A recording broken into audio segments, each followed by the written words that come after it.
Goven, and we live 12 miles north of Turtle Lake. Monitoring tools, I'll start with 1980. Prior to 1980, things weren't working the way I thought they should, and there was always spot grazing. They wouldn't go back to the back corners, and started cross fencing about 1980 as my first cross fencing, and things weren't going the way the book said they should. I started doing more cross fencing, and then I started questioning what is minimum adequate rest recovery on regrowth before you can bring the livestock back without mining biological capital, so we can build on biological capital. And I started flagging, monitoring plants. I'd clip plants, but mostly grazed plants. As soon as the livestock would leave a paddock, I'd flag the specific different species and monitoring regrowth response. And I'm still doing that today. If you have enough leaf, I'm noticing and thinking it's just as critical how much leaf we leave behind as the time interval. And the amount of leaf left behind will determine how much rest recovery we need. Second point, infiltration, retention. Emphasize retention. I have had a goal for a long time of capturing every raindrop where it falls, and it's pretty much working. I was told 30 years ago it would never work, but it is.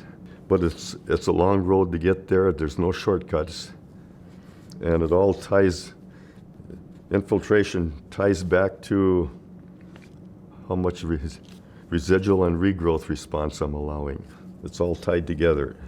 Results of years and years, almost 40 years of trying to capture every raindrop where it falls. I'll give two examples. October 10th, 2021, we had 2.7 inches of rain. October 14th, 2021, we had 2.5 inches of rain. October 15th, I went out moisture probing, just with a rod. It's actually a converted cheap fence post that the anchor's off, and they welded a handle on. It was infiltration the day after the second rainfall was deeper than 38 inches. My rod wasn't long enough.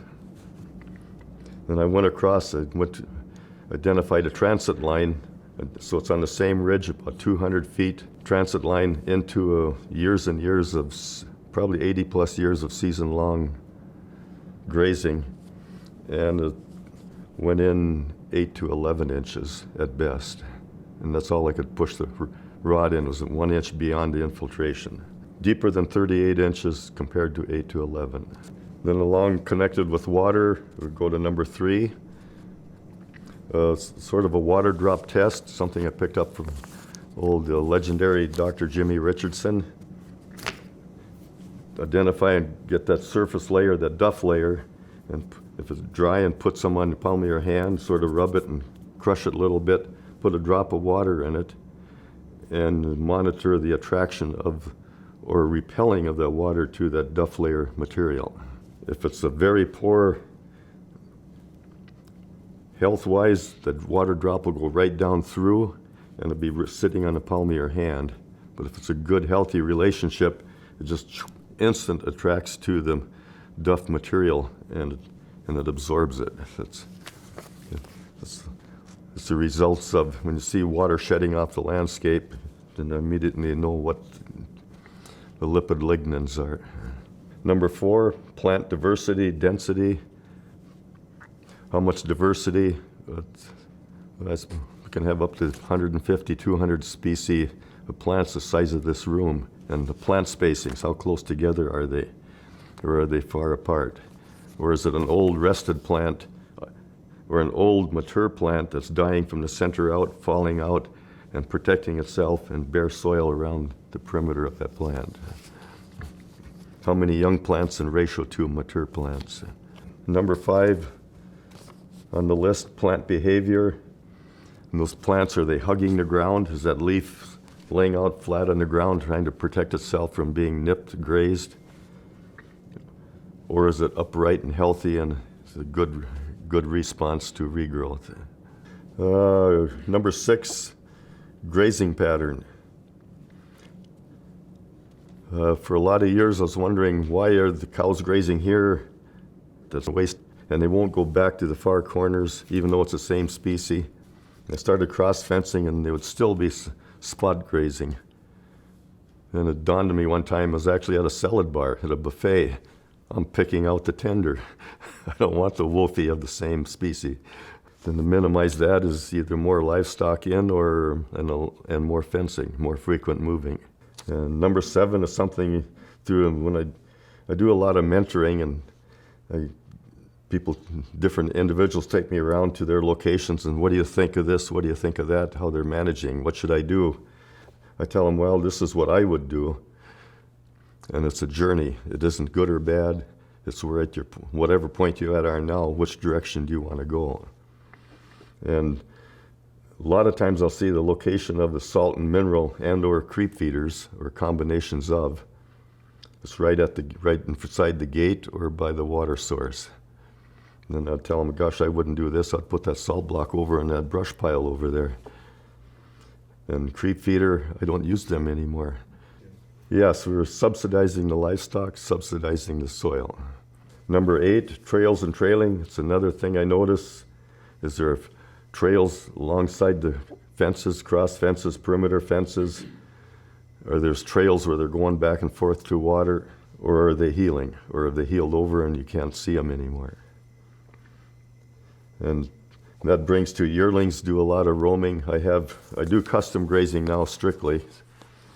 I don't want to winter cattle anymore, calve them out. Although I do calve them out in later May, June when the custom grazing come in, but they're just born out on the prairie. I won't have yearlings come in unless they agree, my custom grazers, customers, only if they agree to bring at least one mature mother cow for every 10 yearlings. There's a lot better herd and yearling behavior. If they're the mama cows, you don't see kids out in the playground without supervision. Number 9, color of the landscape, the shades of color. After periods of years of observing that, it sticks out like a sore thumb wherever I go. Shades of green, shades of brown. Is it dull brown or nice shiny golden brown? There's 7 basic shades of green. And then ever since then I've been observing. Steve Sealer called me, says, what do you think about little blue stem on the side hill? And then I asked him, what shade of brown is it? Well, it's sort of dull brown. I said, well, then it's probably very shallow rooted and very poor nutrient cycling. I says, I'm taking you out and I'm pointing you, looking at the hillsides. He says, gosh, they're golden brown. They're golden shiny. The previous year's residue. So there's different shades and the degrees of it. Number 10, carbon-nitrogen ratios. Something I've been observing for a long time. That's something I monitor. It's a visual.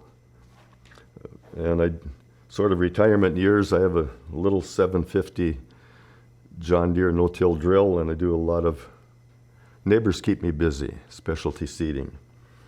And then they'll say, what about cover crop? And I said, yes. Well, we can buy this. And then I'll say, no. Let's examine what you need first. Go out and look. How is your surface cover? Do you have old litter from 2, 3, 5 years previous? Or do you have bare soil, no cover? And that'll determine the ratio of grass types, seed to pulse crops. What do we put together? What mixes for more of what your soil needs? Fungal bacterial ratios, number 11. At the surface, or call it a duff layer, and take it and rub it in your hand and take a deep sniff. And if it's very favorable, fungal bacterial ratio, say 1 to 5, 1 to 10, even 1 to 20, fungal to bacterial. It'll smell very pleasant, very earthy. But the more lopsided it gets, Might be 1 to 1,000 if there's been fungicides used in the cropland. And then it's very pungent and will actually make your nose burn and your eyes water. It's just a simple way of monitoring for fungal bacterial ratio. Number 12, duff layer observance and monitoring.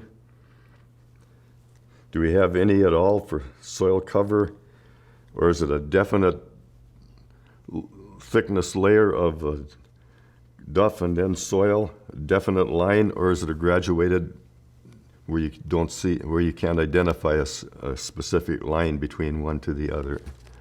Is the soil eating it as it, feeding the soil, eating it as it goes down, or is it just stagnant, getting very pungent, duffy? And through dry springs, dry seasons, it'll start accumulating more at the surface, but still it's a graduated, tapered to where you can't tell a definite line. But if it's unhealthy, stagnant, just sitting there, or if there's any at all. But I prefer, like, it'll start accumulating in dry springs or drier years, and then you get a wet spring, then it starts disappearing again.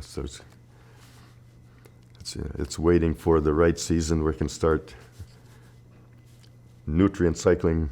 Number 13, something I sort of stumbled across, just a one jump on my spade. How far does it go down in one jump? It was a little over 20-year CRP stand. And I went out, it was like 3:20 in the afternoon, and I couldn't because it was just an ice layer at the surface. Repelling water, shedding off the surface. It was just an ice layer, chipping away, I can't get anything. And then I figured, 20 minutes later, did a one jump test in the native prairie, and it went down easily 15 inches. There was no ice at the surface. From then on, whenever someone tells me snow water, when it melts in the spring, doesn't count for anything because it just runs away, I bite my tongue, because it does soak in if the soil allows it to. And it's all related to years of management. Number 14, along with a spade one jump test, they also monitor periodically plant rooting depth. I'll give one example of oats and peas together versus either alone have up to 4x deeper rooting in heavy natric or gumbo type soils. And I pointed that out early 1990s to Jimmy Richardson. He came through for some other stuff, and I asked him what's going on there, and he got excited, and we had to get a backhoe out. And that's what he came up with. 2 together versus either alone. And I've also found it in, say, lentils in with triticale or winter wheat. Same. Bioculture versus monoculture, a broadleaf pulse crop together with a grass type, up to 4x deeper rooting than either alone. Importance of diversity. Number 15, aggregate structure, glomalin, something I also monitor and observe. It's just a simple one. Is it cottage cheese type structure, or is it just dirt? And depending on the variations, the degrees from within, that also determines how much water infiltration versus running off the surface, or how much snow melt is soaking in versus running off. I also do bricks testing. That's number 16. And I'm really starting to observe the relationship of bricks levels to insects and insect predation. This last fall, 2022, I went out when I leased my cropland out to 2 brothers, and they started combining the canola, straight combining it. I went and did a bricks test on the moisture in the stems left behind the combine, and it was around 5 to 5.7. And the canola flea beetles thrive on a bricks level of 3 or lower. They do not tolerate 5, 6, 8, 10 bricks levels. Didn't have to spray insecticide at all. Grasshoppers the same way, 8, 10, 12. They diarrhea themselves to death. Brix level of 3, they thrive, or even a 2.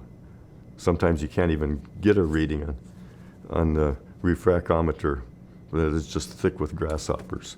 You may get grasshoppers in, but they're coming in from the perimeter, across the perimeter, but they don't last long. They're just, all of a sudden, they're just hanging on the stem. Further on, I'll keep on going with the insects. Number 17, insects, an internal parasite loads on livestock. How shiny is the coat of hair on that animal? Glide your hand on their hair coat. Is it real smooth and like going down a good ski slope, or is it just dragging? And the insects, just like on the plants, they're going to go for the one in stress. 10 to 20% of the herd will have 70-80% of the fly load, parasite load, and internal parasite load. By applying biological planning and that type of monitoring, get rid of the shedders. If they have a fly load and the others are not very many, get rid of it. Don't even waste time putting poron on it, get rid of it. Because it's shedding and contributing load for the rest of the herd. It's tough to do.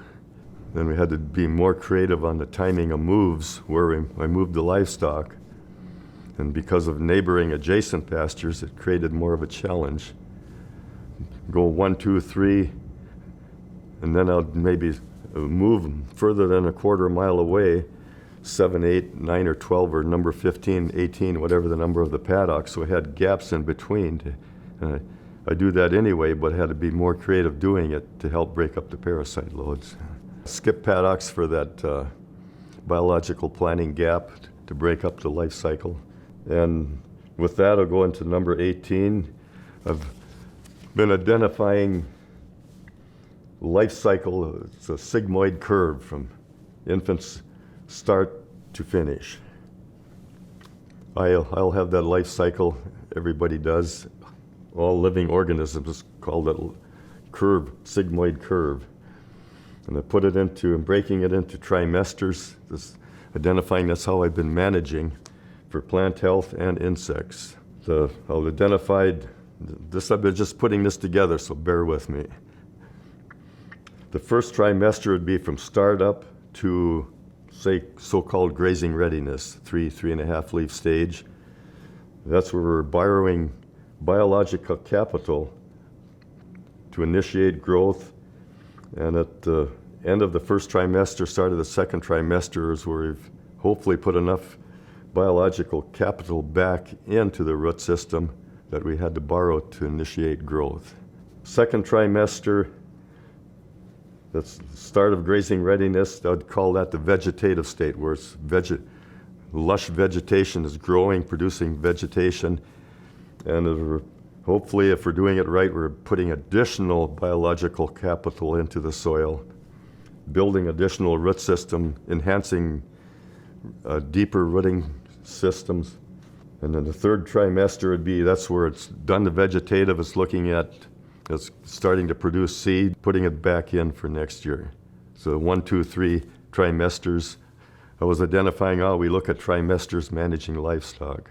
Insects, we try to identifying biological planning,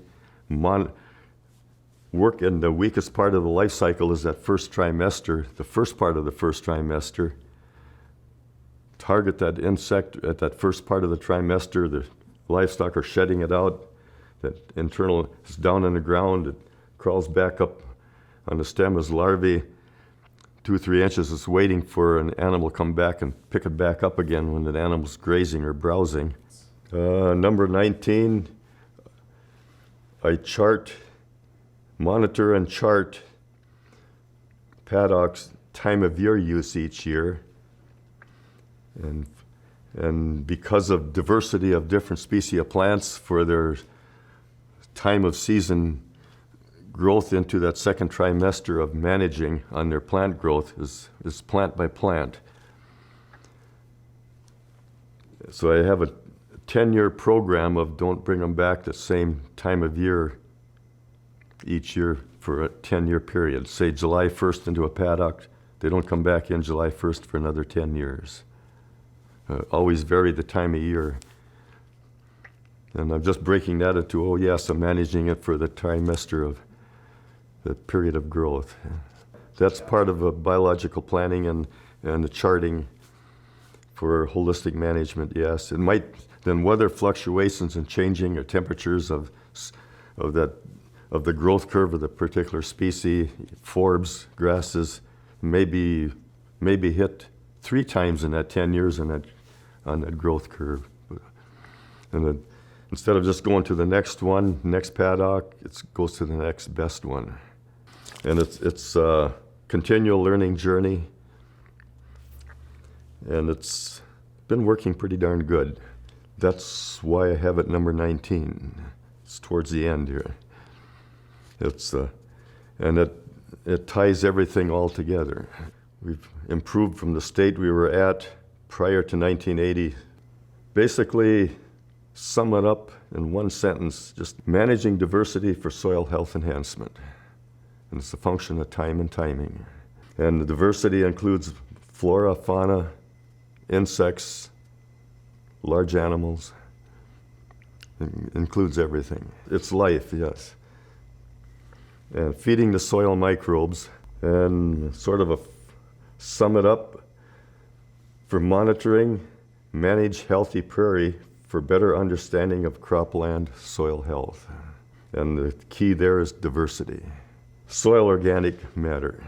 I'm not getting a huge increase. It's leveled off across my landscape in the native prairie, high ground, low ground.